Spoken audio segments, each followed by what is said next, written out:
আসসালামু আলাইকুম। আমরা সাধারণত শিশুর পুষ্টি নিয়ে অনেক কথাই বলি। গর্ভবতী মায়ের পুষ্টি নিয়েও সচেতনতা বাড়ছে, কিন্তু এমন একটি সময় আছে যা নীরবে ভবিষ্যৎ প্রজন্মের স্বাস্থ্য নির্ধারণ করে, আর সেই সময়টি হলো কৈশোর। আজকের ভিডিওতে আমরা জানব পুষ্টির এক অবহেলিত কিন্তু অত্যন্ত গুরুত্বপূর্ণ সময় কৈশোর নিয়ে।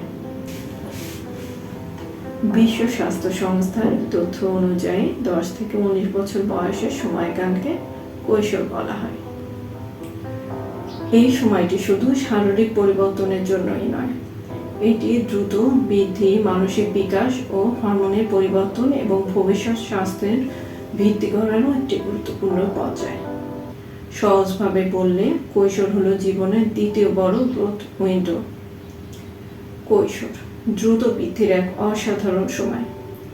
মানব জীবনে সবচেয়ে দ্রুত বৃদ্ধি ঘটে দুটি পর্যায়ে, প্রথমটি শৈশব এবং দ্বিতীয়টি কৈশোর। এই সময় শরীর খুব দ্রুত নিজের গঠন বদলে ফেলে। জানেন কি, একজন মানুষের মোট প্রাপ্তবয়স্ক উচ্চতার প্রায় 15 থেকে 20% শুধু কৈশোরে অর্জিত হয়। শুধু উচ্চতাই নয়, এই সময় বাড়ে শরীরের ওজন, পেশির পরিমাণ, হাড়ের ঘনত্ব, রক্তের পরিমাণ, মস্তিষ্কের কার্যক্ষমতা, অর্থাৎ শরীরের প্রতিটি অঙ্গই এই সময়ে অতিরিক্ত পুষ্টি দাবি করে। কেন কৈশোরে পুষ্টির চাহিদা এত বেশি? কৈশোরে দ্রুত বৃদ্ধি এবং যৌন পরিপক্কতার কারণে শরীরে পুষ্টির চাহিদা অনেক বেড়ে যায়। এই সময় যদি পুষ্টি ঘাটতি হয়, তার প্রভাব অনেক ক্ষেত্রে প্রাপ্তবয়স্ক জীবনের পর্যায় পর্যন্ত স্থায়ী হতে পারে। আয়রন কৈশোরের সবচেয়ে গুরুত্বপূর্ণ পুষ্টি উপাদানগুলোর মধ্যে একটি। আয়রন দরকার রক্ত তৈরির জন্য, মস্তিষ্কের বিকাশের জন্য, পেশির শক্তির জন্য, মনোযোগ ও শেখার ক্ষমতার জন্য। আয়রনের ঘাটতি হলে দেখা দিতে পারে দুর্বলতা, ক্লান্তি, মাথা ঘোরা, মনোযোগের ঘাটতি, পড়াশোনায় সমস্যা। কিশোরীদের ক্ষেত্রে আয়রনের ঝুঁকি আরও বেশি। মেয়েদের ক্ষেত্রে কৈশোরে একটি বড় পরিবর্তন শুরু হয়, তা হলো পিরিয়ড। প্রতি মাসে রক্তক্ষরণের কারণে শরীর থেকে আয়রন বেরিয়ে যায়। অন্যদিকে একই সময়ে শরীর দ্রুত বেড়ে উঠছে, ফলে আয়রনের চাহিদা অনেক বেড়ে যায়।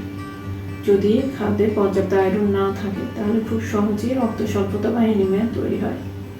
এর প্রভাবে শক্তি কমে যায়, স্কুলে মনোযোগ কমে, দৈনন্দিন কাজের সক্ষমতা কমে যায়। ক্যালসিয়াম ও ভিটামিন ডি জীবনের একবারে সুযোগ।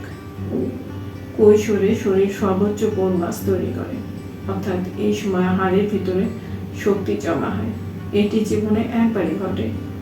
এই সময় পর্যাপ্ত ক্যালসিয়াম ও ভিটামিন ডি না হলে ভবিষ্যতে দুর্বল হাড়, অল্প বয়সে হাড় ক্ষয় এবং ফ্র্যাকচারের ঝুঁকি বৃদ্ধি দেখা দিতে পারে। ফোলেট ও জিঙ্ক কেন জরুরি? ফোলেট ও জিঙ্ক দরকার কারণ ডিএনএর সংশ্লেষণ, দ্রুত কোষ বিভাজন, লোহিত রক্তকণিকা উৎপাদন, রোগ প্রতিরোধ ক্ষমতা বৃদ্ধি, মস্তিষ্কের বিকাশ এবং ভবিষ্যতে প্রজনন স্বাস্থ্য ঠিক রাখার জন্য। এছাড়া ভবিষ্যতে গর্ভধারণের ক্ষেত্রে নিউরাল টিউব ডিফেক্ট প্রতিরোধের জন্য ফোলেট গুরুত্বপূর্ণ। শক্তি ও প্রোটিন বৃদ্ধির জ্বালানি। কৈশোরে শরীরে দ্রুত বৃদ্ধির জন্য এনার্জি এবং প্রোটিন অপরিহার্য, কারণ এই সময় মাসল মাস বাড়ে, উচ্চতা বাড়ে, হরমোনের পরিবর্তন হয়। প্রোটিন কম হলে বৃদ্ধি ব্যাহত হতে পারে। পুষ্টির ঘাটতি শুধু শরীর নয়, ভবিষ্যৎকেও প্রভাবিত করে। একজন কিশোরী যদি অ্যানিমিয়ায় ভোগে, তাহলে সে সহজে ক্লান্ত হয়, স্কুল মিস করে, ক্লাসে মনোযোগ হারায়, ফলে শিক্ষা জীবনে গ্যাপ তৈরি হয়। অনেক ক্ষেত্রে এই গ্যাপ পরবর্তীতে অল্প বয়সে বিয়ে, অল্প বয়সে গর্ভধারণ, মাতৃস্বাস্থ্যের ঝুঁকি বাড়িয়ে দেয়। ইন্টারজেনারেশনাল সাইকেল, এক প্রজন্মের ঘাটতি আর এক প্রজন্মে যায়। একজন অপুষ্ট কিশোরী যখন মা হয়, তখন বাড়ে প্রসবকালীন জটিলতা, রক্তক্ষরণ, কম ওজনের শিশু জন্মের ঝুঁকি। এরপর সেই শিশু অপুষ্টিতে বড় হয়। এভাবে অপুষ্টির একটি দুষ্ট চক্র চলতে থাকে প্রজন্ম থেকে প্রজন্মে। কৈশোর হলো দ্বিতীয় সুযোগ। যদি এই সময় সঠিক পুষ্টি নিশ্চিত করা যায়, তাহলে একজন কিশোরী সুস্থ থাকে, পড়াশোনায় ভালো করে, আত্মবিশ্বাসী হয়। ভবিষ্যৎ সম্পর্কে সচেতন সিদ্ধান্ত নিতে পারে। অর্থাৎ কৈশোরে পুষ্টিতে বিনিয়োগ মানে শুধু একজন মানুষকে নয়, পুরো একটি জাতিকে শক্তিশালী করা।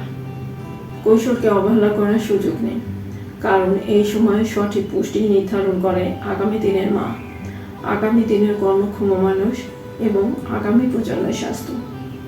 আজ যদি আমরা কিশোরদের পুষ্টির দিকে গুরুত্ব দেই, তাহলে ভবিষ্যৎ হবে আরও সুস্থ, আরও সচেতন, আরও শক্তিশালী। ভিডিওটি উপকারী মনে হলে শেয়ার করুন, কারণ সচেতনতা থেকেই শুরু হয় পরিবর্তন। সবাই ভালো থাকবেন, সুস্থ থাকবেন। আসসালামু আলাইকুম।